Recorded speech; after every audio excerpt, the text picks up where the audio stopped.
25 age woman வந்து எந்த பிரச்சனையும் இல்லைனாலும் பீரியட்ஸ் ரெகுலராக வருது அப்படின்னாலும் மகப்பேறு மருத்துவரை பார்க்கணுமா? அது அவசியமா?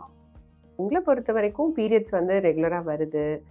வேற எந்த கன்சர்ன்ஸும் இல்லன்னா, அடிக்கடி நீங்க டாக்டர பார்க்கணும்னு அவசியம் இல்ல.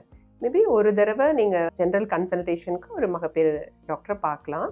அ அவங்க உங்களோட ஹிஸ்டரி வைஸ் ஏதாச்சும் வித்தியாசமா ஃபீல் பண்றாங்க, இல்ல ஏதாவது கன்சர்னிங்கா இருக்கு அப்டின்னா, ஏதாவது பரிசோதனைகள் சொன்னா எடுத்துக்கலாம்.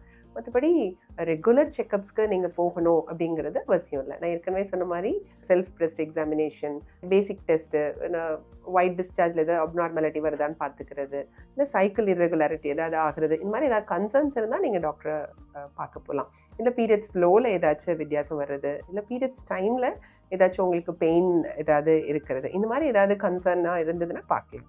இல்லன்னா நீங்க அடிக்கடி டாக்டர பார்க்கணுன்றது தேவையில்ல. உங்கள ஹெல்த்தியா நீங்க வச்சுக்கிற வரைக்கும் பார்க்குறது தேவை.